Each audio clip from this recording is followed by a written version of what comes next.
motivation, eto, ay bibigyan ho ka namin kayo ng inspirasyon kung paanong nagsumikap ang isang ama para sa 7 niyang anak. Magandang umaga sa ating dakilang ama na si Tatay Raul Apolinario. Palakpakan naman natin mga kabarangay! Ang ating magiting na si Tatay Raul. Morning po. Morning sa mga nanonood sa Net 25. Morning po, morning sa inyo lahat po. Yan. Si Tatay ay waray.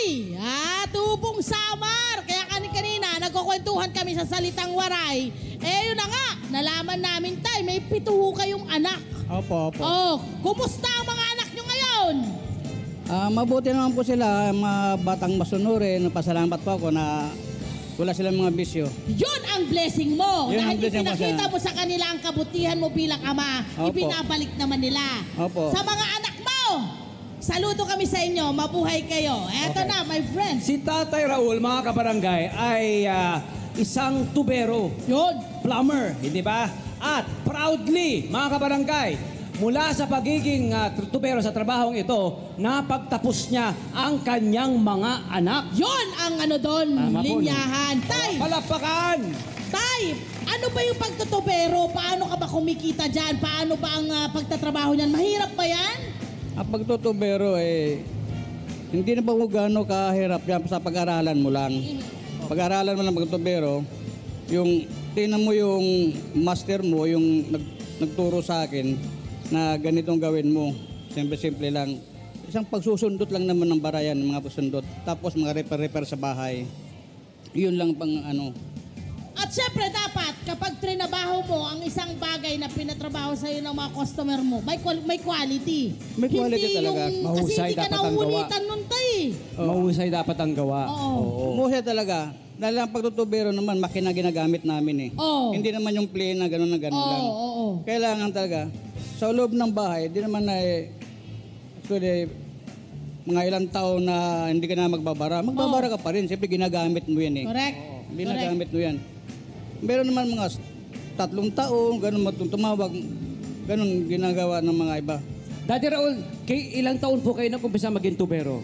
Mula binata pa ako. May mula binata po kayo. Pero kayo po ay nagaling sa probinsya. Opo. Sabi raw po nyo galing po kayo sa bundok. Saan pong bundok? Saan pong lugar po ito? Lugar, sa late Sa Samar, Calbayog City. Sa Calbayog City. Calbayog. At Oo. ito ha, grade 2 ang inabot ni tatay. Oo. Pero bakit ho yung inyong pagpupursige na matutunan yung pagiging plumber, natutunan nyo? Kasi po ito talagang kung sa English, ginarap ko ng pagka-tubero. Kasi ang tubero, ito lang kaya ko. Hindi man ako pwede makapasok sa mga malalakas na kumpanya dahil talagang nurid talaga ako. Ang pagtutubero sa lahat yan, may pinag-aralan ka o wala.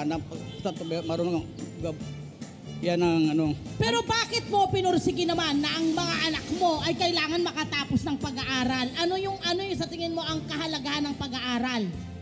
Dapat lang po matapos sila para hindi sila matulad sa akin na ako isang mangmang, nurid.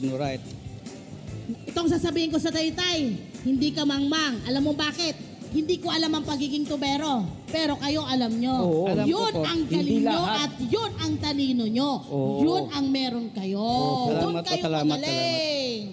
At saka ang magandang balita rito, mula sa kanyang trabaho, talaga namang napagtapos sa mga anak, hindi ba? Correct. Oo. Correct. Ano ho ang reaksyon ng mga anak ninyo nung nakita nila na sa pagtutubero, talagang napagtapos nyo? Ano yung mga reaksyon ng anak ko ninyo?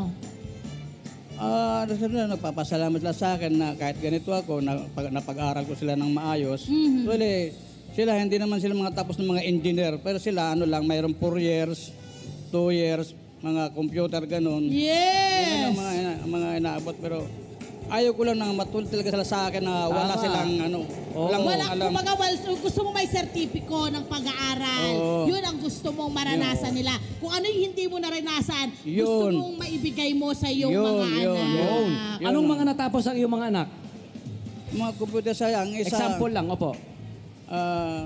Di ko naman tandaan yung aking pangalawang andang commander kasi. Basta mahalaga, graduate sila. Ang may mga commander ko trabaho. andyan.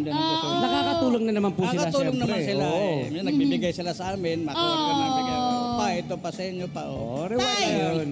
ano ang parang pinaka pwede mong ipasa sa mga anak mo ng pagiging isang ama? Ang ipasa ko lang sa kanila pagbutihin nilang kanilang bisang ama ko. Yeah, kayo po bilang ama, ano po ang inyong mensahe sa inyong mga anak at ano sa tingin nyo yung mga pwede nyong maipasa sa kanila para magamit nila sa kanilang buhay naman ngayong may sarili na silang pamilya? Ang may paparating ko lang sa mga anak ko patuloy lang kayo gumawa ng kabutihan. Patuloy kayong arugayan na lang akong 4 ang apo ko dyan. Patuloy nyong bantayan yung mga anak ninyo nga hindi matulad sa iba na nababariwara.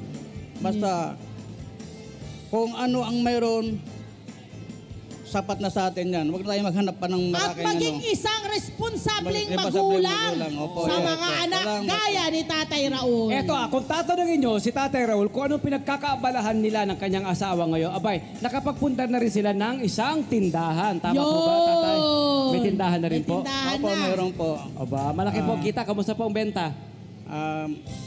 Sapat lang. Sapat lang kasi Nakakasabat. Napaka-humble ni maraming Tatay Raul. maraming Correct, bahay na correct. tindahan din. Mabuhay ang mga tatay na katulad ni Mang Raul! Come on! Salamat po, mga salamat. tatay!